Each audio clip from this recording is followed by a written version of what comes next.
అంటే మే 28, 2025 రోజున జోగి రాజీవ్తో నాకు వివాహం జరిగింది. ఇప్పుడు అందరు తండ్రులు ఎట్లా అయితే తన అమ్మాయి తన కూతురు హ్యాపీగా ఉండాలి అని చెప్పి ఎట్లయితే పెళ్లి చేశారో మా డాడీ కూడా నేను హ్యాపీగా ఉండాలి అని చెప్పి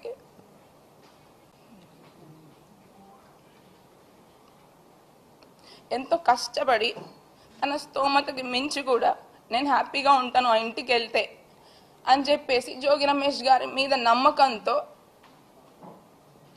ఆ ఇంటికి నన్ను అప్పచెప్పాడు. కానీ ప్రతి ఆడపిల్లలాగానే నేను కూడా ఎన్నో ఆశలతో హ్యాపీగా ఉంటాను, ఒక కొత్త జీవితం ప్రారంభిస్తున్నాను అని చెప్పేసి ఎన్నో ఆశలతో నేను కూడా అడుగుపెట్టాను. కానీ అడుగుపెట్టిన కొన్ని రోజులకే చాలా ప్రాబ్లమ్స్ ఫేస్ చేయాల్సి వచ్చింది. కానీ ఫస్ట్ నేను చెప్పదలుచుకున్న విషయం ఏంటంటే, ఎవరైనా పెళ్ళి ఎందుకు చేస్తారండి? హ్యాపీగా ఉండాలి వాళ్ళ అమ్మాయి అబ్బాయి అని చెప్పి పెళ్లి చేస్తారు. బట్ జోగి రమేష్ గారు చేసిన ఉద్దేశం రాంగ్. ఫస్ట్ థింగ్ ఏంటంటే, ఒక పెళ్లి చేసుకున్న తర్వాత ఇద్దరి మధ్యలో గొడవలు వచ్చి విడిపోవడం అనేది కంప్లీట్ డిఫరెంట్ స్టోరీ. బట్ నా పెళ్లి అట్లా జరగలేదు. ఖచ్చితంగా ఈ పెళ్లి ఉండదు, ఇది ఉండే పెళ్లి కాదు అని చెప్పి అతని కొడుకుకి ఉన్న ప్రాబ్లము ముందే అతనికి తెలిసే, ఖచ్చితంగా వాళ్ళ కుటుంబం మొత్తానికి తెలిసే నాకు ఈ పెళ్లి చేశారు. ఖచ్చితంగా అది నేను 100కి 100% చెప్పగలను. పెళ్లికి ముందు ఇలా తెలిసి ఒక అమ్మాయి గొంతుని కోయడం అనేది చాలా పెద్ద నేరము.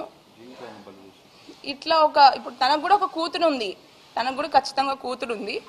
తన కూతురు కూడా ఇట్లా జరిగితే ఏం చేస్తారు? ఇప్పుడు ప్రజలందరికీ సహాయం చేసే ఒక వ్యక్తి, పబ్లిక్ పర్సన్, అతను పబ్లిక్ నాయకుడు. మరి తన ఇంట్లో ఆడపిల్లకి అన్యాయం చేశాడు తనే. మరి ఏం చేద్దాం అనుకున్నాడు ఆయన? ఏ ఉద్దేశంతో పెళ్లి చేశాడు?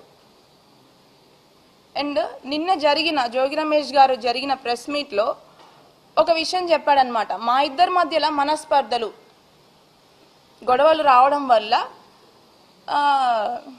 డిస్టర్బెన్సెస్ వచ్చి వాళ్ళు ఏదో విడిపోతున్నారు, బట్ ఇప్పుడు కూడా కలిసి ఉండాలని అనుకుంటున్నాను అంటున్నాడు. అసలు మా ఇద్దరి మధ్యలో ఏం గొడవలు వచ్చాయి? అసలు ప్రాబ్లం ఏంటి?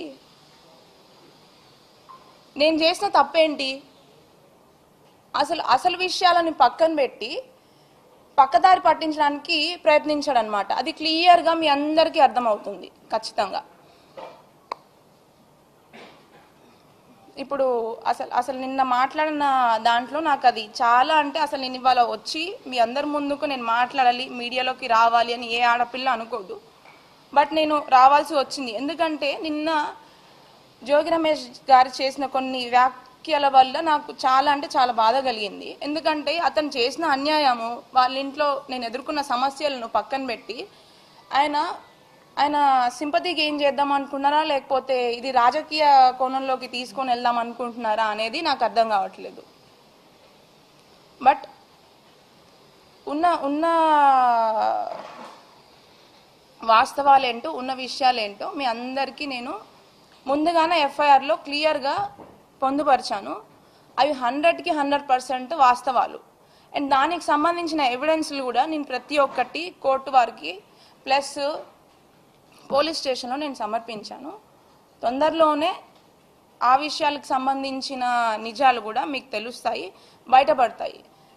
బట్ ఏ కాన్ఫిడెన్స్తో నేను ఇచ్చానంటే, ఎప్పటికైనా న్యాయము ధర్మము అనేది కొంచెం లేట్ అయినా కూడా ఖచ్చితంగా గెలుస్తుంది అని గట్టి నాకు నమ్మకం ఉంది. అదే నమ్మకంతో నేను ముందుకెళ్ళాను.